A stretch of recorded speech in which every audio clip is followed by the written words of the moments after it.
Halo Re, selamat datang di channel aku dan apa kabar kalian semua? Semoga baik-baik aja ya. Di video kali ini aku akan nge-review sebuah buku yang berjudul Membunuh Hantu-Hantu Patriarki. So, buat kalian yang penasaran, simak videonya sampai habis ya. I just can't let you go. Lord knows that I've tried to. Oke, sebelum kita membahas bukunya, aku akan menceritakan sedikit tentang penulisnya, yaitu Dea Safira. Dea Safira adalah perempuan kelahiran Surabaya pada tanggal 24 Desember. Ia bercita-cita menjadi astronot. Namun, di lingkungan yang patriarkis ini, lingkungan menganggap bahwasanya perempuan tidak akan mungkin menjadi astronot. Oleh karena itu, Dea Safira terpaksa menjadi dokter gigi. Demi membalas ketidakadilan yang dialaminya, ia menumpahkan segala pemikirannya ke dalam tulisan.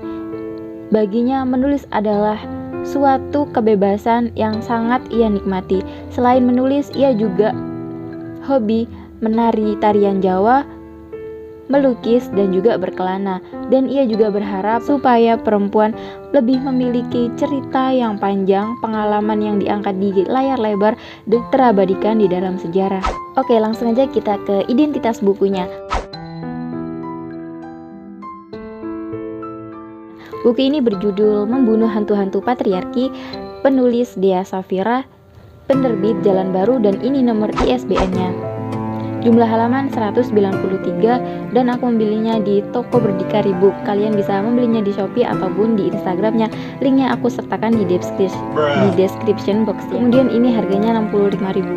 Seperti yang kita lihat bahwasanya covernya sangat simple, yaitu berwarna putih dan seperti bercak darah, dan di tengahnya ada gambar logo yang menggambarkan sebuah gender perempuan. Kemudian di baliknya juga sangat simpel seperti ini, dan ada sedikit tulisan mengenai buku ini, namun tidak sinopsis secara lengkap. Jadi tulisannya, ini adalah buku yang berisi tentang rampai esai-esai Dea Safira. Lebih intim lagi, buku ini semacam diary yang sangat dekat dengan persoalan-persoalan yang dihadapi oleh perempuan sekarang ini. Dia menuliskan permasalahan yang ia alami, yang ia lihat dan rasakan sebagai pengalaman pribadi untuk dibagikan kepada perempuan lain. Bunga rampai ini adalah suluh yang ingin menyulut perempuan-perempuan lain untuk bicara dan bercerita tentang dirinya. Oke, sebelum kita membahas isi atau sinopsis dari buku ini, aku akan sedikit mengungkapkan bahwasanya di akhir-akhir ini aku merasa bahwa membaca buku tentang perempuan, tentang feminis, dan mengerti tentang kondisi lingkungan sosial kita yang patriarkis ini, itu sangat penting untuk dilakukan. Karena apabila kita tidak mengerti kondisi kita saat ini, maka hal itu akan menghambat perkembangan dan pertumbuhan diri kita, terutama kita yang memiliki cita-cita dan motivasi untuk menggapai impian kita. Jadi, buku ini membahas tentang perempuan, feminisme, dan juga permasalahan-permasalahan sosial yang ada di Indonesia, terutama permasalahan tentang gender. Buku ini membahas tentang persoalan perempuan dengan sangat gamblang. Spesifiknya tentang 3 hal. Jadi buku ini dibagi menjadi 3 bab, dan di 3 bab tersebut sangat berurutan dan sesuai dengan kondisi saat ini. Bab yang pertama berjudul Pemikiran Perempuan. Jadi, bab yang pertama ini membahas tentang dasar-dasar seperti feminisme, tentang perempuan, tentang kepenulisan, tentang bagaimana perempuan mengekspresikan dirinya, namun lingkungan patriarkis kita banyak yang menghalangi. Permasalahan umum yang digambarkan di bagian pertama ini sangat relevan dengan permasalahan yang memang sedang kita hadapi. Di bagian pertama ini, meskipun masih membahas tentang yang umum, namun bahasanya sudah blak-blakan dan gamblang. Misalkan salah satu dari judul di bab ini ada yang berjudul Perempuan Tempatnya Bukan di Rumah, dan itu isinya sangat menarik sekali untuk dibaca. Kemudian bab yang kedua berjudul Membangun Cinta Setara. Di bagian yang kedua ini sudah membahas tentang permasalahan khusus lainnya, yaitu membangun relasi yang setara. Karena selama ini permasalahan yang sering dihadapi oleh perempuan adalah mendapatkan kekerasan, baik itu dari pasangan, entah pacarnya atau suaminya. Jadi di sini membangun suatu narasi yang membuat perempuan supaya lebih bisa menghargai dirinya dan juga mencari pasangan yang bisa menghargai dirinya dengan cara menganggap bahwa mereka adalah setara, memiliki hak yang sama dan berhak melakukan hal yang sama, tidak ada larangan apapun apalagi berdasarkan gender. Selanjutnya yaitu bab yang ketiga, berjudul Membunuh Hantu-Hantu Patriarki, di mana bab ini adalah inti dari buku ini. Dijabarkan secara luas bahwasanya kumpulan dari bab 1 dan bab 2 efeknya akan ke bab 3 ini. Di sini banyak dibahas tentang persoalan perempuan, terutama perempuan yang sering menjadi korban patriarkis. Kemudian di sini juga disediakan atau digambarkan banyak sekali data-data dan penelitian yang seharusnya bisa menjadi acuan utama untuk berpikir lebih matang lagi tentang kesetaraan gender. Oke, next, selanjutnya kita akan membahas kekurangan dan kelebihan dari buku ini.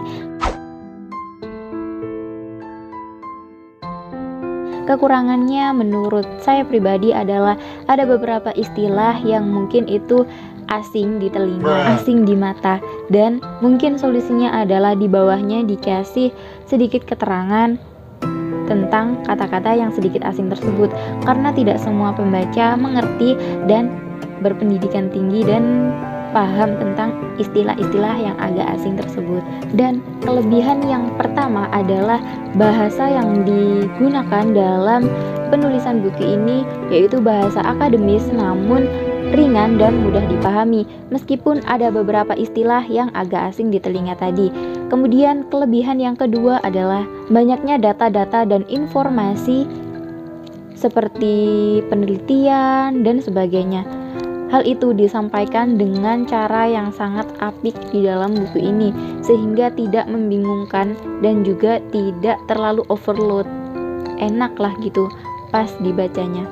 Kelebihan yang lainnya juga esainya tidak terlalu panjang dan tidak terlalu pendek, sehingga tidak bertele-tele dan pas tepat pada sasaran yang dimaksud.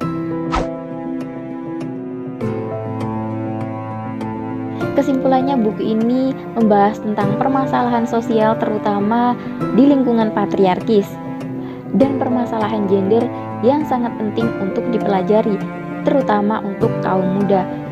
Buku ini juga menghadirkan beberapa perspektif baru, atau mungkin sebenarnya bukan perspektif yang terlalu baru, sebenarnya udah ada, tetapi karena lingkungan kita yang patriarki sehingga perspektif itu sulit untuk diekspos, dan adanya buku ini menambah pengetahuan untuk belajar tentang kesetaraan gender. Oh iya, ada beberapa quotes yang bagus dari buku ini. Berikut akan aku bacakan satu persatu.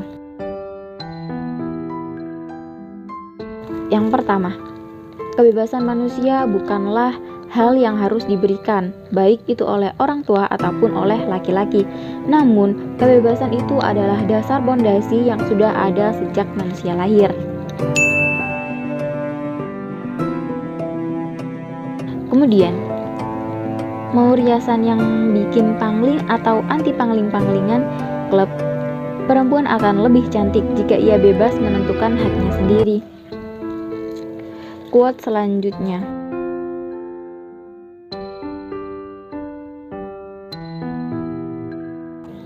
kemajuan negara dilihat dari bagaimana negara tersebut memperlakukan perempuan. Dan quote selanjutnya, anak laki-laki banyak dibebaskan untuk menjadi apapun sesuka hati, sementara anak perempuan sedari kecil dijali amanat-amanat untuk menjadi terdomestikasi. Ini pukulan yang sangat ampuh untuk kita semua, terutama kaum patriarkis. Karena masih mengamini banyak anak, banyak rezeki dan pahala yang perlu dikejar secara membabi buta, sayangnya banyak anak yang terlantar akibat pemikiran yang demikian. Populasi pun menjadi membludak dan tidak merata.